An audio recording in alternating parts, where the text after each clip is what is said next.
Maraming taga-Balanhiga ang nagsabi sa akin na hindi nila akalaing mangyayari ito habang sila'y nabubuhay. Ang pagbabalik ng mga kampana ng Balanhiga na 117 taong nawalay sa kanila. Bilang isang Pilipino, sabik din akong makita ang pagtatagpong ito.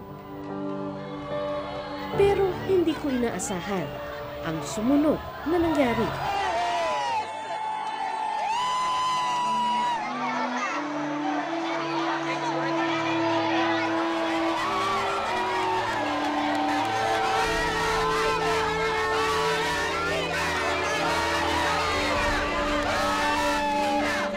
Daan-daang tao ang sabay-sabay na nagbukas ng kanilang mga puso at nagpakawala ng kanilang damdamin. 15 pa lang ng Disyembre, pero Pasko na sa bayang ito. Maaga kasing dumating ang kanilang regalo na nakasilid sa mga kahon na yari sa kahoy. Nakauwi na ang 3 kampana ng Balanhiga.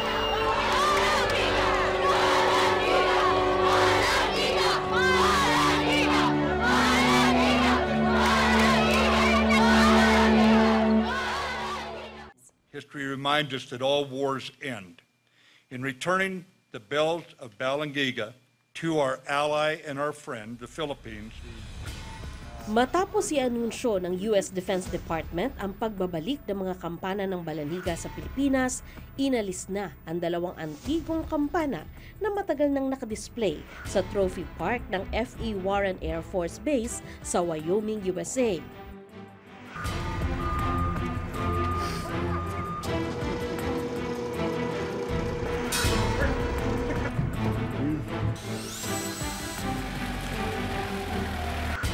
Agad na inayos ang mga ito bilang paghahanda sa pagbiyahe nito pabalik sa bansa. Mabusisi ang ginawang refurbishing sa mga kampana. Pinakinis muli ito at tiniyak na nasa magandang kondisyon sa pagbalik sa bansa.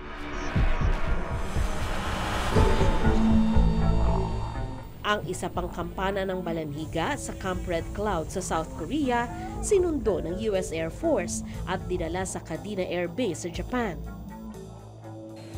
Doon na nagkasama-sama ang 3 kampana.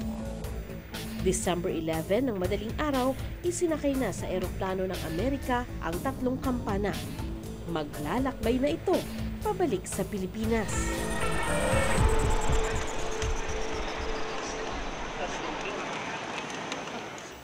Sa Villamor Air Base sa Pilipinas, marami ang nag-abang sa makasaysayang araw na ito. Tahimik ang lahat, naghihintay masilayan ang 3 mahalagang kargamento.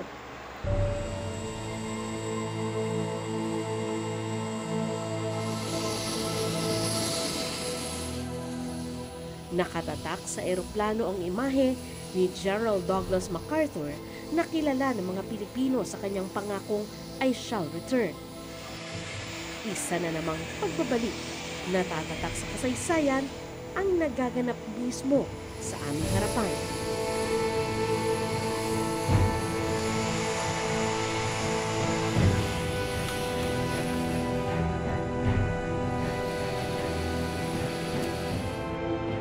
Halatang pinag-ingatan ng husto ang mga laman ng kahon.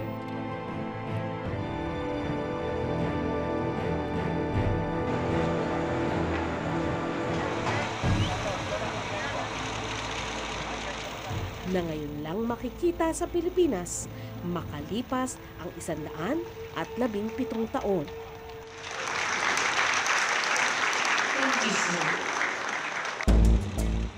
Ang maliit na kampana ay mula sa Camp Red Cloud sa South Korea. Sinasabing ito ang signal bell o yung ginamit sa pag-atake ng mga Pilipino sa mga Amerikanong sundalo. Ang 2 mas malaking kampana galing sa Amerika. Kung nakatira ka sa Balanhiga, nasa sentro mismo ng munisipalidad ang paalala ng madugong pangyayari noong September 28, 1901. May bantayog kung saan nakaukit ang mga pangalan ng mga Pilipinong nag-aklas sa mga Amerikano at ng mga Amerikanong sundalong nakalaban nila.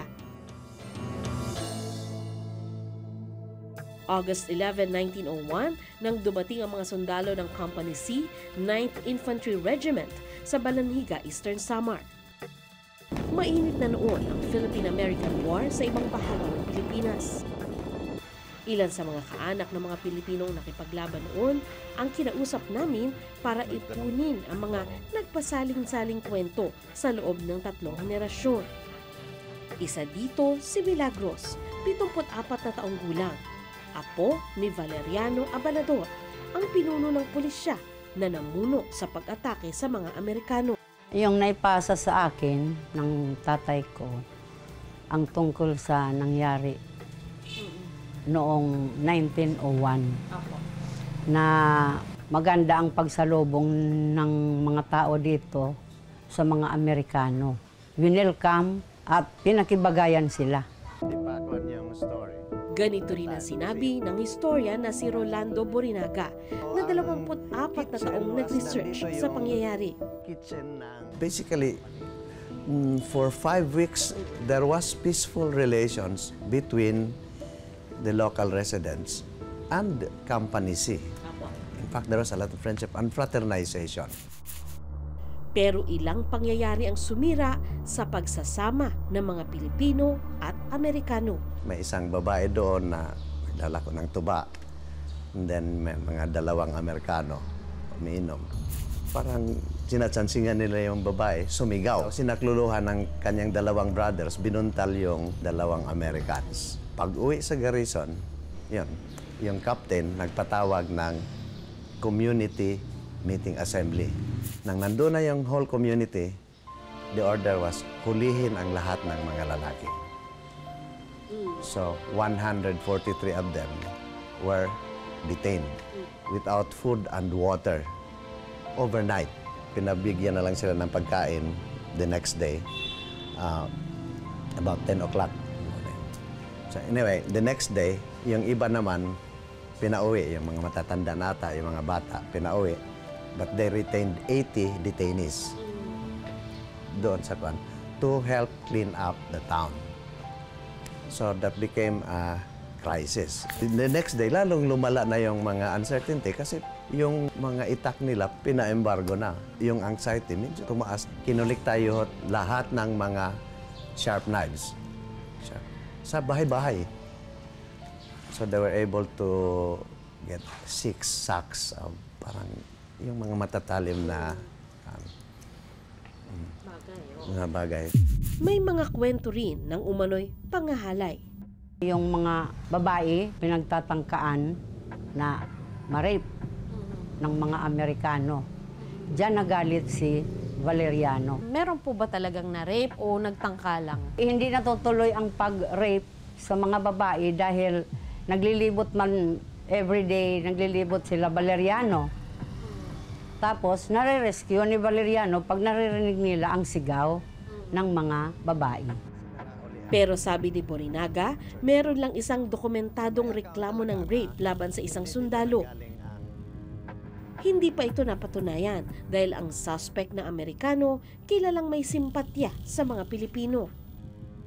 But there is a word actually sa Bisaya, kalamadya. So kalamadya, parang there's a whole range of touching, kalamadya na yon.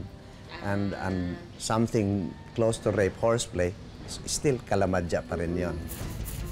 Iniutos daw ng mga Amerikano na linisin ang kabayanan, putulin ang mga puno at anumang nakaharang sa paningin para agad makita kung may kalabang parating. Pinagdudahan din daw ang mga residente na sumusuporta sa revolutionary government. Sinira ang mga palayan namin. Kung nakita nila na may tanim na palay, sinisira. Ang mga plantation, kamuti plantation, sinisira. Ang mga saging, pinuputol.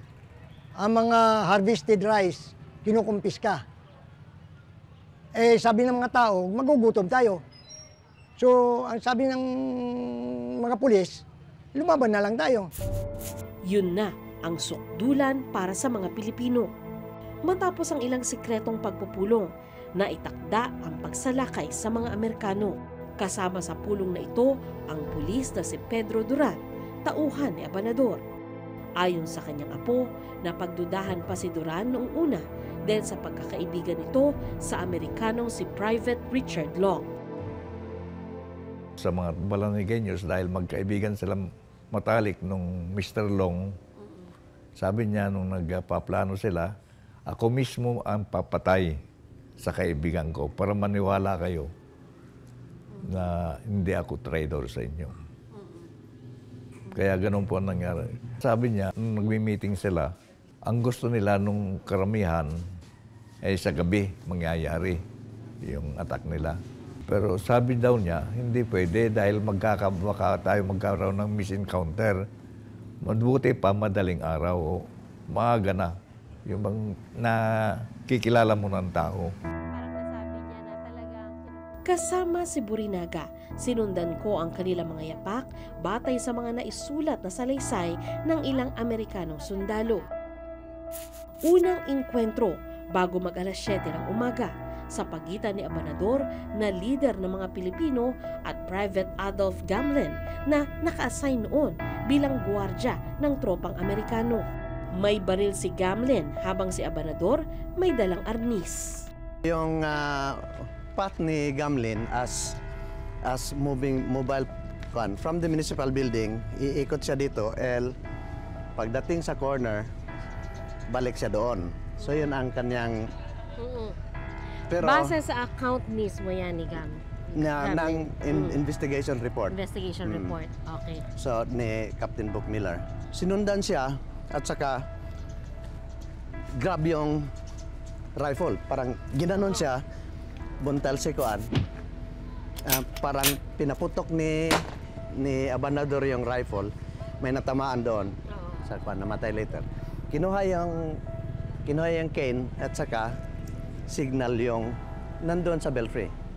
Makikita dito yung belfry. So it means, kuha na, atake. Doon na raw umalingaw-ngaw ang tunog ng kampana at nagsulputan na mula sa iba't ibang direksyon ang mga Pilipinong armado ng bolo o itak. Si Nemesio, apo ni Vicente Candelosas, ang nagsabing lolo niya ang nagpatunog ng kampana.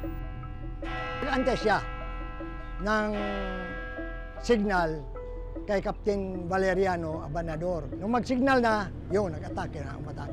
Dito yung kitchen ng company on the side. At saka yung tables dito. Okay. Dito. Ito sila nag-uumagahan po. Dito nung So dito talaga yung carnage. At saka galing doon yung mga ibang mga detainees na 80. Pag atake, dito sila ang Umatake. Dito sila umatake. And then another group from another town sa Kinapundan joined from a forested area at the back. Dito. Dahil hindi nagbago ang mga kalsada sa paligid ng plaza, para bang kailan lang nangyari ang ikinukwento ni Professor Borinaga. Sa librong isinulat ng British journalist na si Bob Cootie, ininarawan ang sinapit ng mga Amerikanong karamihan ay hindi armado. Sinasabing pinagtataga ang mga Amerikano sa tiyan, leeg at ulo, labas umano ang bituka at halos mapugutan ng iba. Marami sa kanila ang hindi man lang nakalaban. Meron pa umanong pinutulan ng ari. Pero hindi naniniwala si Borinaga sa bahaging ito ng kwento. What became an issue sa mga later history books was that tapos na silang namatay, parang pinagtataga pa. So, hindi yon kasi si Captain Dasa early on, when he executed affidavit, hindi naman kami ganon ka brutal. We respect the dead. Sa loob naman ng simbahan, isang grupo ng kalalakihan na nakadamit babae ang nagtipon. Ayon kay Professor Borinaga, sila ang sumalakay sa mga opisyal na mga sundalo na namamalagi sa kumbento na katabi ng simbahan. Sa hindi kalayuan, isang babae naman ang sinasabing nagpakita ng katapangan, batay sa kwento na nagpasalin-salin sa mga residente. Siya si Kasiana Nacionales, isa sa mga itinuturing na bayani ng Balanhiga. Siya daw ang nagganyan ng Rosary Beach para umatakin ang mga taga Balanghiga na. Kalaunan, nakalaban din ang mga Amerikano na armado ng baril. Kaya ilan sa kanila ang nakatakas. May umatake galing sa simbahan na nakadamit babae pero doon Ilang detalye naman ang hindi nagtutugma sa kung paano nakapagtipon sa loob ng simbahan ang mga lalaking nakadamit babae na sa isang bersyon ng kwento ay may dala pa raw na ataol na sisidlan ng kanilang armas. September 27 was the anniversary ng pagkuha ng Balanghiga Parish. So si Abanador nagsabi na we will have a fiesta. So nagkatay sila ng kalabaw sa plaza, lahat ng tuba na madadala nila. The intention was lasingin ang buong Campanisi. At saka yung mga tao naman, they really have to pray. So talagang lahat ng mga santos nila, prinosisyon talaga nila yan. Ayon kay Borinaga, ang Santo Entierro o yung imahe ng nakahigang Jesus, malamang napagkamalang taong nakahiga sa ataol, kaya nabanggit ito sa salaysay ng isang nakaligtas na Amerikanong sundalo.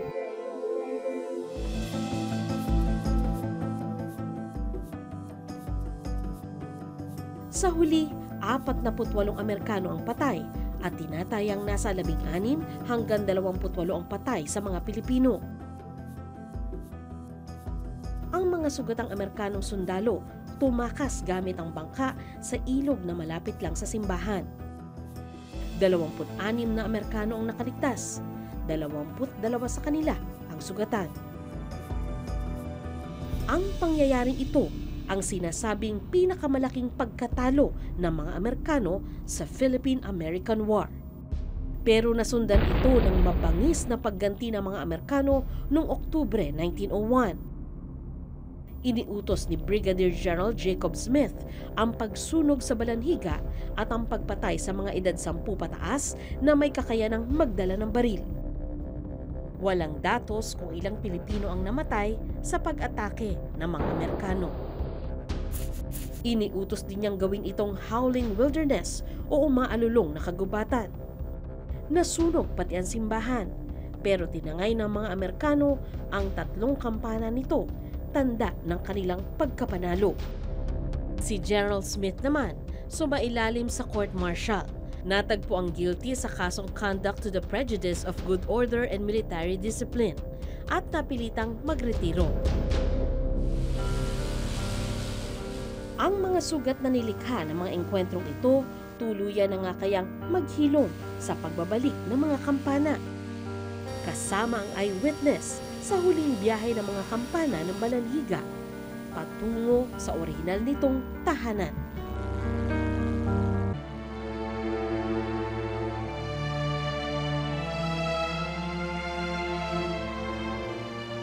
Habang dumadaan ang oras, palapit ng palapit ang mga kampana sa kanilang destinasyon.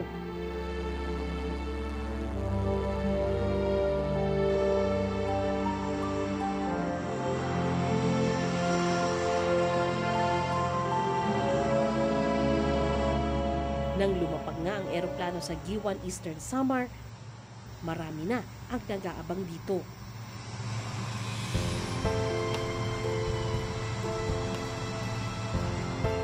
Ito na ang ikatlo at huling pagbaba ng mga kampana sa eroplano.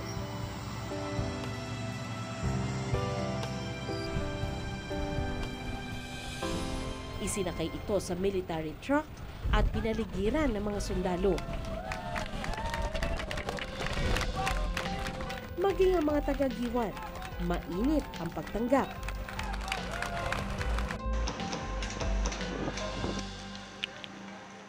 Habang sa Balanhiga, puspusan ang paghahanda. Maya payapa,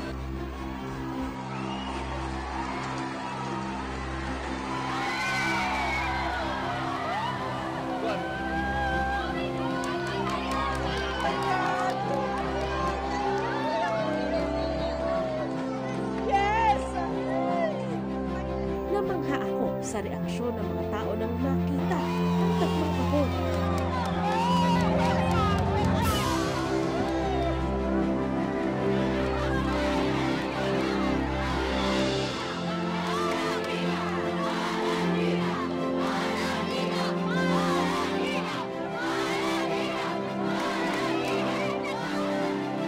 Ang mga kampana, kinabukasan pa ipapakita sa kanila.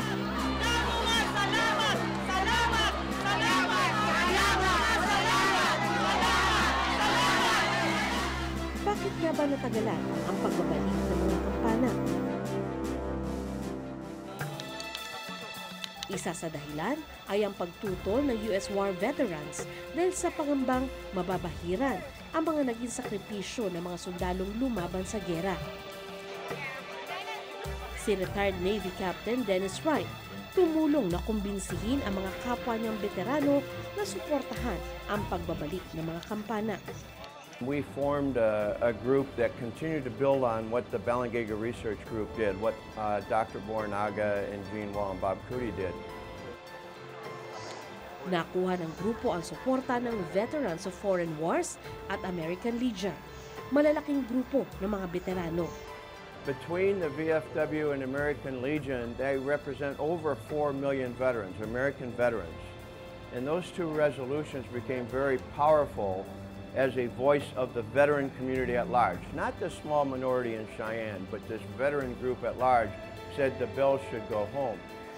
Kinausap din nila ang ilang mambabata sa Amerika para mabago ang nakasaad sa National Defense Authorization Act na nagbabawal sa pagbabalik ng mga memorial object ng mga veterano.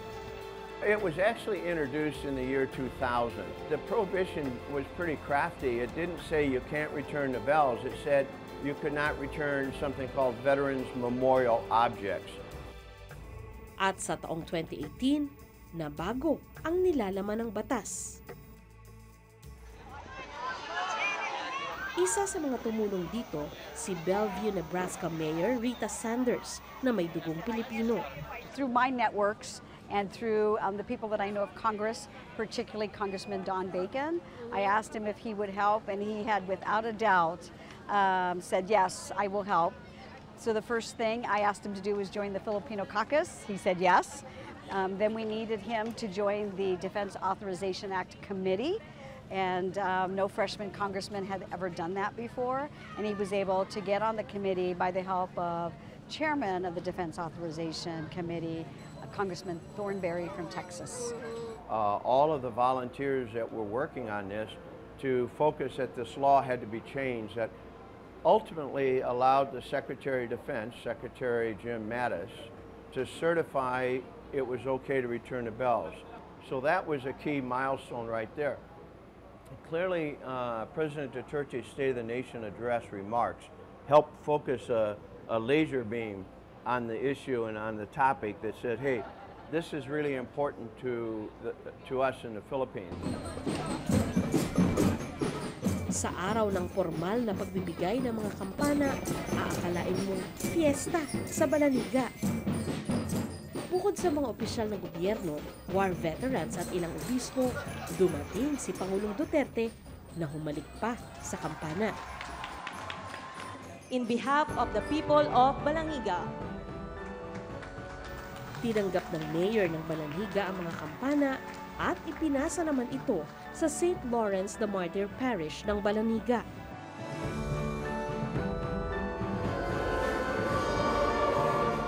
Sa pagpasok ng kampana sa orihinal at permanente nitong tahanan, mistulan nitong reyna na idinaan sa red carpet at sa ilalim ng mga espada. Tapos sumailalim ito sa consecration para daw maging sagrado muli. Sa puntong yon, naisip ko, para din sigurong nabubura ang mga hindi magandang pinagdaanan ng kampana. para mabigyan ng daan ang mga bago at masasayang alaala.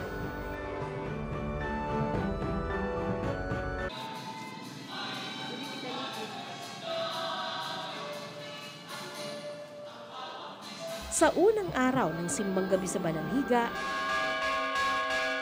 muling umalingaw-ngaw ang tunog ng kampanang ito para tawagin ang mga tao. Masayoon ang atong pangasala, ganda ng Italia, ng Tuhan tinabuhi na tayo. Sana sa buhay nila ang diwa ng kampana. Oho, kasi kung nagawa noon ng mga ninuno nila na gawing simbolo ng courage tsaka pagkakaisa, why not ngayon ipagpatuloy? Ayon sa parokya, patutunugin din ang kampana sa lingguhang misa at sa mga espesyal na okasyon. Aayusin din ang kampanaryo para mailagay doon ang 3 kampana. Out of the Philippine-American War, which may have been a moment of conflict, that out of that, this tremendous friendship grew to where very strong allies going forward. Out of a conflict or out of a family argument or a spat, great friendship and love can grow. And so now you have this spirit of reconciliation. Matapos ang pinakaunang simbang gabi, hinayaan ang mga taong makalapit sa 3 kampana. Hinaplos-haplos ito ng mga tao.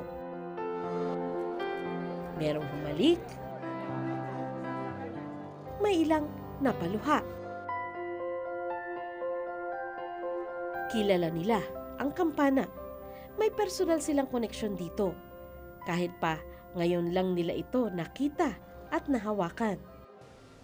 Siyempre, una, yung naaalala ko kung hindi ang bells. Siguro, kung hindi ang mga Amerikano ang namamatay, yung mga Pilipino ang namamatay dito. Kung hindi ang bells.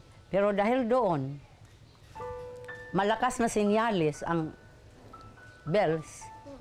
So, sabay-sabay ang mga Pilipino, may courage silang sabay-sabay na inatake ang mga Amerikano. Hindi mabubura ang masakit na bahagi ng kasaysayan ng mga kampana ng Balanghiga. Pero nagpapatuloy ang kwento sa araw na bumalik ito sa kanyang tahanan at mainit na sinalubong ng mga tao. Magpapatuloy ang kwento hanggang sa mga susunod pang henerasyon. Magandang gabi po, ako si Sandra Aguinaldo at ito ang Eyewitness.